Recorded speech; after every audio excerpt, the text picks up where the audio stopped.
Hey, what is up, phone dogs? Beau HD here, and in this video I want to focus primarily on the design of the Nexus 6, specifically the hardware, because this is the most premium and most expensive Nexus device to ever be released.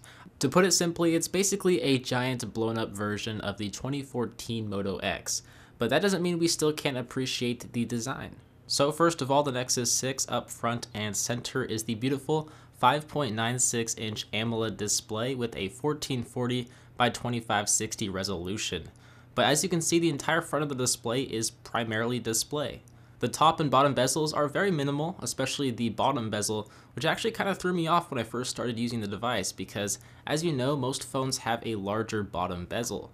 It almost felt like the phone was upside down when using it, but it actually works here. It helps reach areas of the display you wouldn't really be able to if it were larger, since this phone is so large. There's two front-facing speakers that sort of sandwich the display on either side, and they are protruding, which I didn't really like at first, but it helps keep the display a little bit more safe when your phone is laying flat on a surface, so that is a plus. My only complaint would be that the side bezels could be reduced a tiny bit more. They're not terribly chunky, but they're certainly more chunky than, say, the LG G3, so it would be nice if they were cut down. The sides are extremely thin since the Nexus 6 features tapered edges, and they're flat, so it provides more area to hold the phone firmly, more so than if they were rounded. Also, the power sleep on-off button is textured to help you differentiate it better from the smooth volume up and down controls.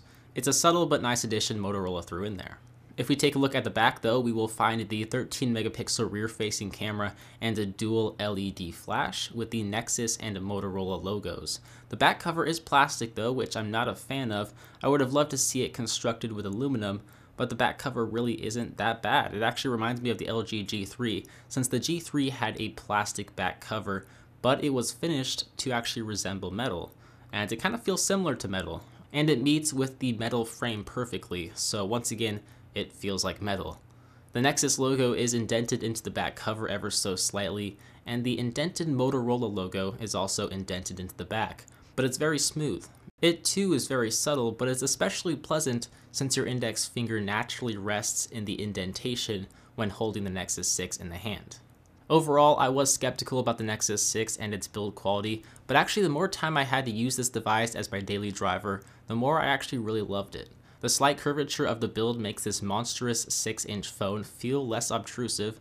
Sure, it doesn't do any good when you want to use it on a flat surface, since it will rotate and spin around, but in the hand it actually makes a huge difference and really feels like a quality device. If you guys have any questions or would like me to take an up-close and personal look at the design of another device, be sure to let me know down below in a comment or by sending me a tweet at BeauHD. As always, I am BeauHD. I hope you guys enjoyed this video. Thank you for watching, and I will see you in the next one. See ya.